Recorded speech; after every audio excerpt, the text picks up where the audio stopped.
Hello everyone and welcome back to Phoenix Wright Ace Attorney.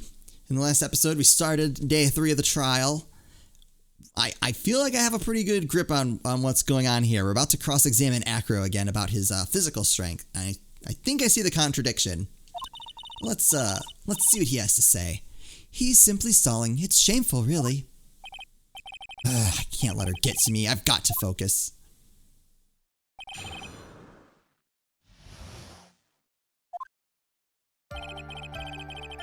I've said something the size of that bust.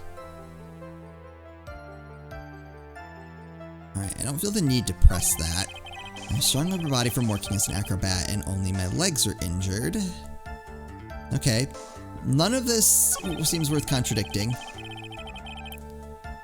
Lifting the bust and looking out of the window would have been impossible. Is that... There's no way I could have exerted that kind of force on my lower body. Okay. I don't disagree with that. That makes it impossible for me to have known the location of the ringmaster's head. I disagree with that. Let's press that one. Why do you say it would be impossible? Dumb Phoenix. Allow me to explain. You accept that if I was carrying the bust, I couldn't see out below the window. Thus, there is no way I would have known the location. I would know the location of the ringmaster's head. Well, I suppose you've got a point. Hey, Nick. Huh? What if you turned things around? Maybe you think about it sort of like this. If he knew the location of the ringmaster's head, then he could drop the bust. Yes! That does make sense. If only I could prove it somehow. That Acro knew the location of the ringmaster's head without looking down. Dude, what do we have? The picture of the crime scene? I think I need to present something at that statement we just had. Circus mat? No. Oh, the box. I'm gonna present the box. Okay. Can we go around again? I think I've already explained things sufficiently. No. It would be unrealistic for me to drop the bust on him, don't you think? No, I disagree. Because of this. Acro, you didn't really need to lean out of the window, did you? No, what are you driving at, Mr. Wright? You already knew ahead of time where the ringmaster's head was going to be. Quite precisely, I may add. Your silly hinting at things is pointless, Mr. Phoenix Wright. Enough stalling, how about you show us some evidence? But I did such a good job hinting. Yes, hurry up and explain things, Mr. Wright. Maybe you should take a look at this. The key point here is the wooden box. The same wooden box that the victim was found hunched over? The same. The question is, who placed the wooden box here? Who?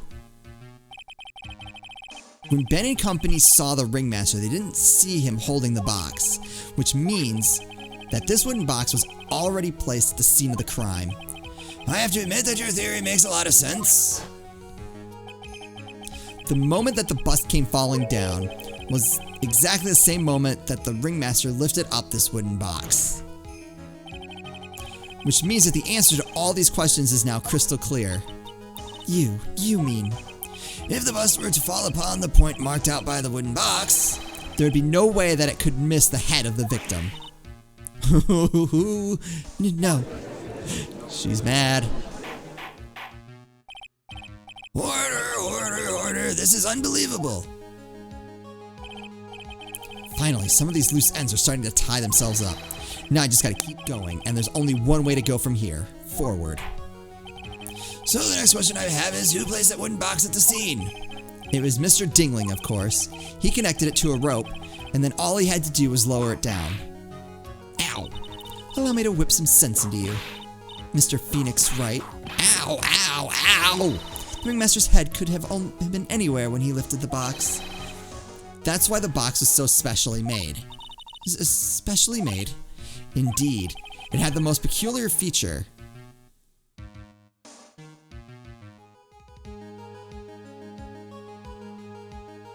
I'm assuming it would be the size. What do we know about it?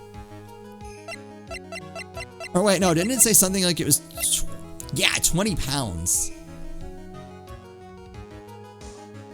And I believe they said the only thing in there was, so the box itself is stupid heavy.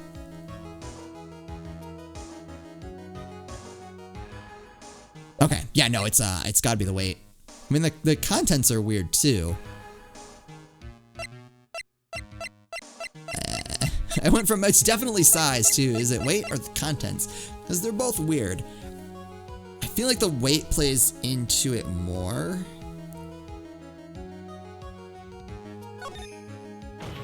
I always have a hard time with that where there's like there's two answers that make sense, but I think one is clearly better than the other. Watch, I'm wrong. The box has a remarkable weight. Wait. According to the court record, it weighs 20 pounds. Just to lift up this wooden box would have been required. Oh, I see. One would have to squat down, then lift it up with their body, wouldn't you say? That's exactly what I was trying to point out. The box is also very large. Box also has carrying handles on either side, doesn't it? That is correct. To lift up the box, you'd have to squat down. Which means that no matter who you are, your head would be in approximately the same place. Fool. Got him. Does he even bother to listen to me anymore? I've heard what you had to say. And I must admit, I'm shocked at your imaginative skills. You did do it. Did you place this wooden box in the plaza?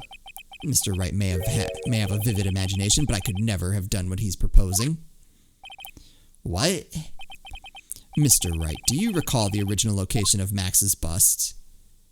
I forgot. No, it was the cafeteria. Of course I remember. It was on top of the table in the cafeteria. Then what happened to it? I'd like you to remember one important fact, Mr. Wright.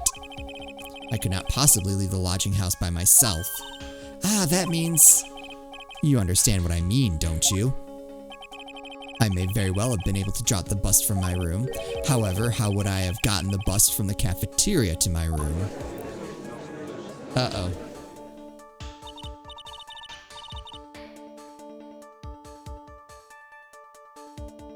You see, Mr. Phoenix Wright, explain that.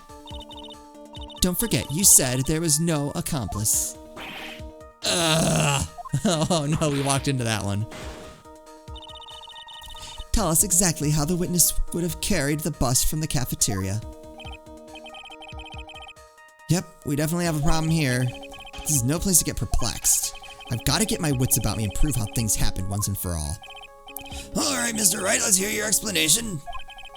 How did the witness get the bust from the cafeteria back to his room?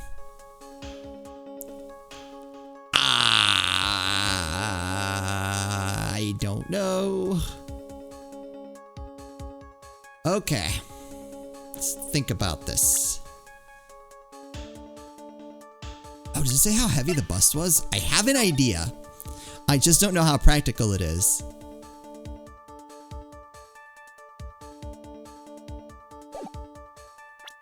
Alright.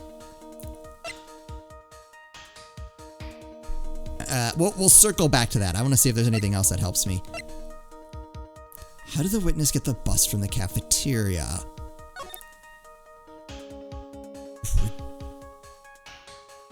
Regina? She ask? Or did, no. No, that's, I feel like that's a bit of a leap. And I feel like Regina would have mentioned that by now. Because I could see like Acro playing on her like being naive and say like, oh, why don't you bring me the bust of Max in the cafeteria? I'll clean it up, sort of thing. I feel like that would have come up by now. This is what I mean when I'm like, I think of like anything can be possible, and then I try to like whittle down my own stupid theories that don't go with anything that's been presented. Sometimes it works.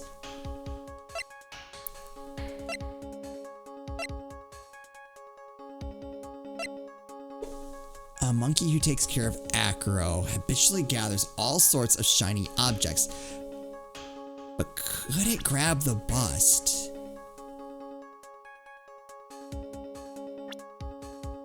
This was my initial instinct just when I looked at the line of evidence here. And that's why I looked at the picture, because I'm like, well, it is like it seems like they're trying to convey that it's shiny.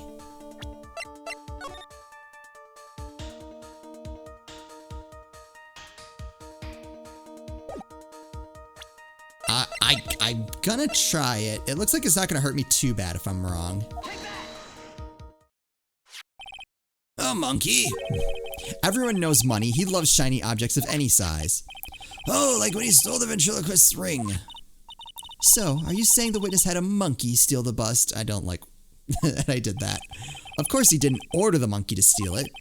The monkey stole it on his own and then brought it back home. Home? Money lives in Acro's room. Acro's room? But the bust was bronze, wasn't it? Bronze isn't all that shiny. Maybe you should put the whip down sometimes and read the court record. Oh! My, those are some very nice cards he's holding. Yeah, I feel like they kind of went out of their way to make the cards look like they're sparkling. So, yeah, that makes sense. Yes, and they're made of platinum, which is very shiny. Ah, Acro. Money is a strong monkey, right? It'd be easy for him to bring the bust back to your room. If he wasn't able to handle that himself, I'd be on the market for a new roommate. Okay, so he admitted to that. That's... like we win, right? Order, order, I said order! Miss Von Karma! Where is the bust in question at this moment? I don't know. Oh, she's really bothered by that. We're searching for it as we speak. This is a rather strange turn of events. But let's say that the monkey had not stolen the bust. What would have happened then? Well, in that event, something else would have been used as the murder weapon. Wait. Did you mean this bust was the murder weapon purely by accident? It's possible. Maybe Acro saw Money's mountain of stolen goods and thought to use one of them. Or... wait, when did it disappear? Shoot.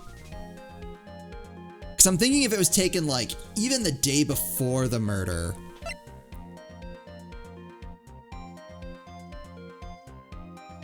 Like, it was taken the day before the murder. And then Acro sets up his plan, gives the note to Regina, and everything plays out from there. I can't remember off the top of my head when the bust went missing. Anyways, I think we've more than proven one critical fact. Namely, that it was entirely possible that Acro was the murderer. Moron. Mr. Wright's argument was so circular, I'm still a bit dizzy. However, his argument does hold water. There's no denying that. Ow! Don't seem so flamboozled, especially by this fraud of an attorney. Fraud? You've forgotten the absolute most important thing, Mr. Phoenix Wright. And what is that? You should know. You forgot that your fraud of a magical client was spotted at the scene of the crime. There's no reason to doubt the clown's testimony. That's true. How do you respond to that, Mr. Wright? Nick, don't let her beat you now. I won't. This is my chance to turn this trial around. When the murder occurred, there were two people at the scene of the crime. One was the victim, Russell Berry, and the other was the murderer himself. Answer this and only this, Mr. Phoenix Wright. Who was the murderer the clown saw?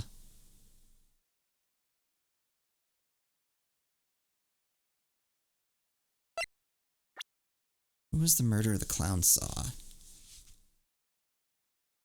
Yeah, well, he didn't see a person. This had to have been what he saw. Right? If that was thrown out the window and then presumably Acro like brought it back up, it would look like Max was flying. This is gonna hurt if I'm wrong. He saw Max's ow! I asked who was the other person Mo saw on the scene. That evidence has nothing to do with the question. Au contraire, mon frère. It does indeed have something to do with the question. Mo said that he saw Max's silhouette. But he did not actually see the man himself. It wasn't a human being he saw. I hope I'm right about this. How is that possible? It's simple, really. What Mo actually saw that night was Max's bust. What are you talking about? Have you tried using your brain at all in this case? The silhouette he saw was wearing a cloak. Oh, yeah, I gotta figure that out. There's no reason why you couldn't attach a cloak to the bust. It'd be easy to hang one off of the cards. Oh my god, I can read. In the bust's hands. Idiot, who in the right mind would put a cloak on a bust? It doesn't matter who put it on the bust. Just wait a minute now, Mr. Wright. Who put the cloak on the bust? That question is of the utmost importance in this case, don't you agree? I strongly disagree. Dope. He caught me. So let's have it, Mr. Wright. Who put the cloak on the bust?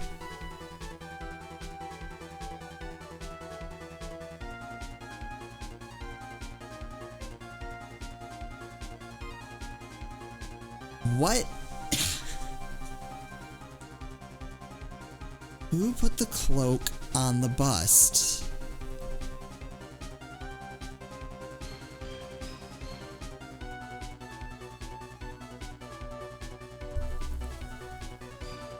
So would... did Acro do it before he threw the statue down? I don't know why he would. It sounds like he wasn't necessarily trying to frame Max. I think Max getting caught was just happy accident. But that's the only thing I can think of is that Acro put the cloak on. No, because how would he have gotten it?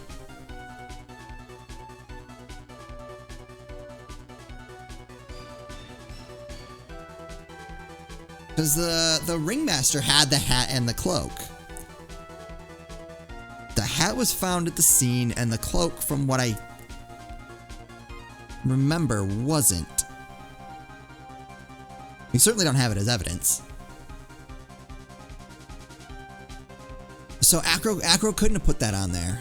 Okay. It was Maya. It was Von Karma. Accuse her. Alright, let's just start running down alibis, I guess. Max wouldn't do it because that's just stupid.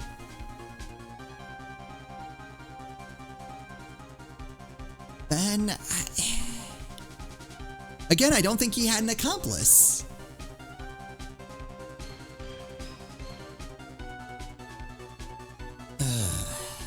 Wasn't Gumshoe, it wasn't Von Karma.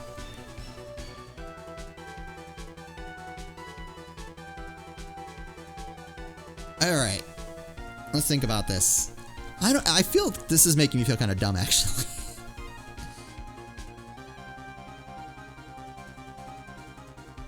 Because I can't imagine that Acro would have bothered throwing it down with the cloak. Like, even if someone had put the cloak around it, no, they couldn't have, because Max had his cloak up until the ringmaster took it.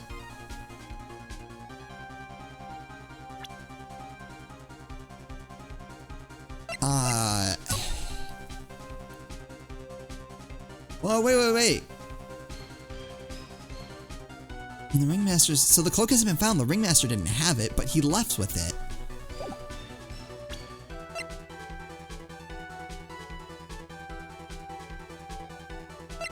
I don't know. And I guess this is making me feel a little dumb.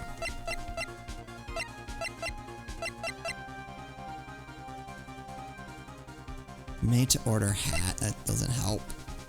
Nope. Nope. Nope. I didn't want that. Because it would have had to have been put on there from the between the time that it, like after it was thrown,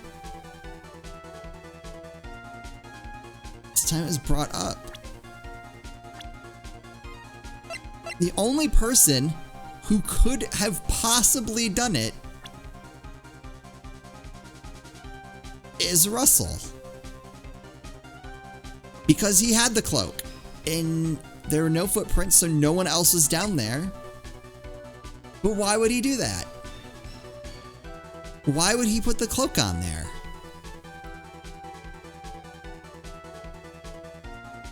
Oh, this is gonna hurt if I'm wrong. That's why I'm really trying to think this out because I don't.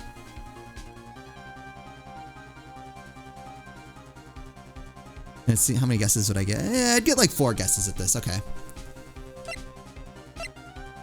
I think I'm mostly just scared that if it's not him, I can't even begin to guess.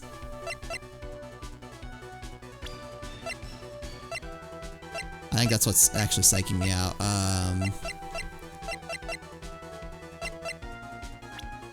He had to have done it, but why?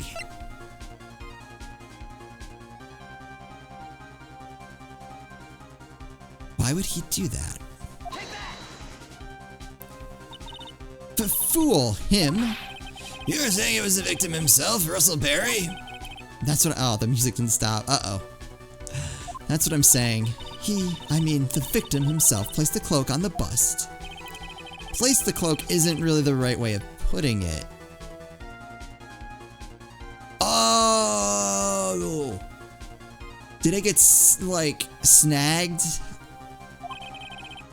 Then what would be the right way of putting it, Mr. Wright? Because, I mean, it would have been, like, on Russell's back. So if the statue hits, or the bust hits him, causes him to crumple into a heap. Maybe. Explain yourself. Nick, do you really have a handle on all this? I'm fine, Maya. I'm finally putting all the pieces together. There's really only one picture I can paint anyway. Alright. So you want to know what really happened that night. Let's step back in time. Acro used a rope to lower the wooden box onto the scene. Then he attached that rope to the bust and dangled the bust out of his bedroom window directly above the wooden box. At the same time, the ringmaster told Max to wait in his room and went to the scene. Of course, at the time, the ringmaster was wearing Max's costume. Perhaps he didn't want anyone to recognize it. Oh, okay. But just as he feared, he was spotted at the entrance of the lodging house by none other than a ventriloquist and his puppet, Ben and Trillo. When the ringmaster arrived at the scene, he bent over to lift the wooden box.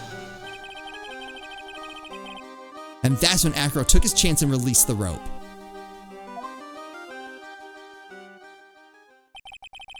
Now this is when the magic happens. At the very instant that the bus hit the victim,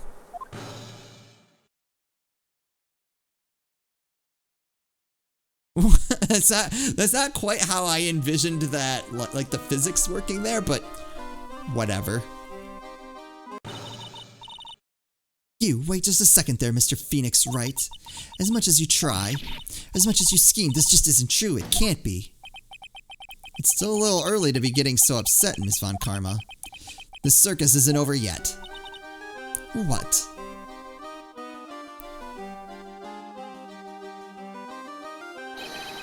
The impact of the bust on the victim threw the cloak up, which snagged onto the bust.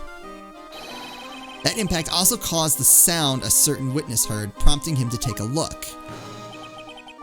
That witness was, of course, Lawrence Moe Curls, the clown.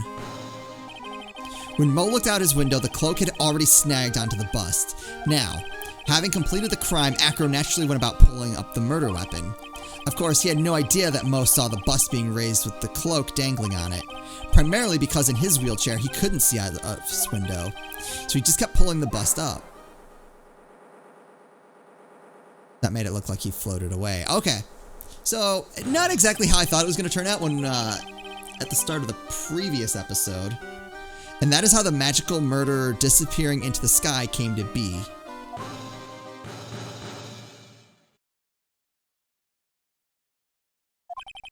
So you see, the only person who could have pulled this off is the one person who was able to drop the murder weapon from above the crime scene. Acro, it could only have been you. He's just like, whatever, dude. Ah! Acro's been playing mind games with all of us. He sure has. But he has come to the end of his rope now. So, what now? You've graced us with a rather long-winded tale. But do you have any evidence to prove that your fairy tale is true? Evidence? In this court, only two things matter: the power of evidence and the power of my whip. Moving on. Don't forget the power of my gavel as well, Judge. You don't have a chance. Mr. Wright, the prosecution brings up a good point. Can we see some evidence? Nick, they say they want evidence. I just explained how there can only be one possible murder method. But there's still something unusual about Mo's eyewitness account. Unusual?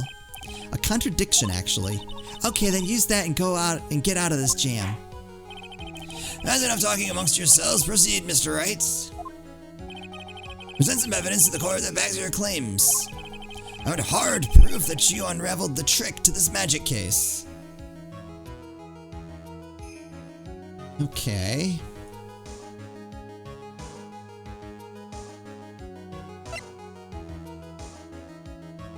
Huh.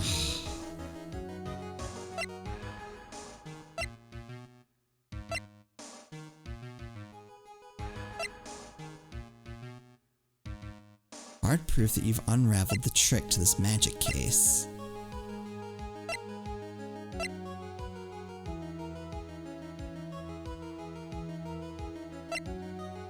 Oh, whoa. Hold on. Can we get a...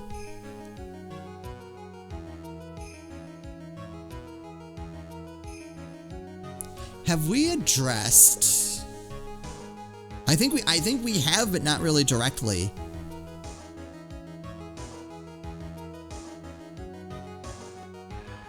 The hat being at the scene of the crime. Because the hat was found, but the cape wasn't. So I feel like, and it even showed when it was being wheeled away that it had the hat on. So I present the bust or do I present the hat?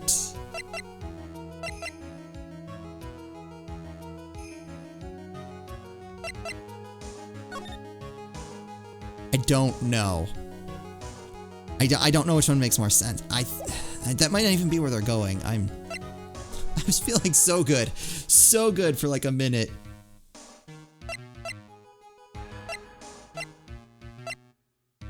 Found at the scene of the crime. I feel like this hasn't really been adequately addressed.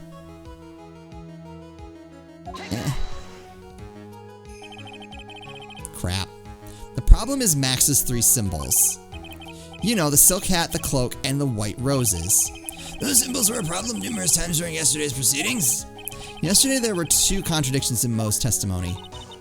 The silk hat was one, the white roses were the other. But the theory I just presented explains all of these contradictions. You fool, do you ever shut up? Max's silk hat was found at the scene of the crime. However, remember what Mo said yesterday. He testified that the criminal he saw fleeing the scene was wearing a silk hat. There's only one explanation for that. The silk hat that Mo saw was actually the bust's.